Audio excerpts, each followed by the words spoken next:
My sister's bruises were never from falling down the stairs. My sister was holding her 7-year-old daughter's hand with her good arm when Mark told the nurse she fell down the stairs again. The county general ER was packed that Tuesday night at 9:47 p.m. Sarah's left eye had swollen shut, purple spreading across her cheekbone. She held a makeshift ice pack against it with her left hand, while her right arm hung at a weird angle.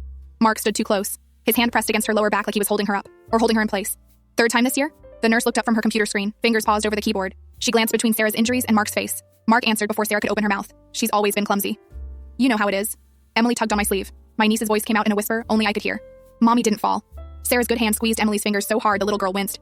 Kids say silly things, Sarah forced out through split lips, attempting a smile that looked more like a grimace. Emily's got such an imagination. It was June, 85 degrees outside. Sarah wore a long-sleeved shirt, foundation caked thick on her neck. When she shifted in the plastic chair, the makeup smeared, revealing purple-green underneath. The nurse made notes. Mark kept talking, explaining how Sarah missed the last step, how these things happen, how he told her 100 times to turn on the hall light. Sarah stared at the floor. This was the 4th ER visit in 7 months. I remember January because it was the day before Emily's birthday party. Sarah showed up with a black eye, said she'd walked into a door. We decorated the living room with frozen princess balloons while she held ice against her face. March was hazier. Something about slipping in the shower. Sarah called in sick to work for a whole week. When I'd stopped by with soup, Mark wouldn't let me pass the front door. April, she'd needed $300 for car repairs, except I'd seen her car. Nothing wrong with it. And now tonight, stairs. Except Sarah and Mark lived in a single-story ranch house. No stairs, not even to the basement because they didn't have one. While Sarah got wheeled back for x-rays, I pretended to check my phone. Actually checked hers, left on the chair. 3 declined card notifications from earlier today. Checking account overdrawn. Credit card maxed. Emily used to stay at my house every weekend. I hadn't seen her in over a month until tonight. Sarah always had excuses. Emily was sick. They had plans. Mark wanted family time. My neighbor had mentioned it last week. Mark's truck is always in their driveway lately. Thought construction was booming. Sarah came back from x-ray, arm in a sling. She wouldn't look at me. Can we go? I'm tired. Mark already had his keys out. We've got work tomorrow.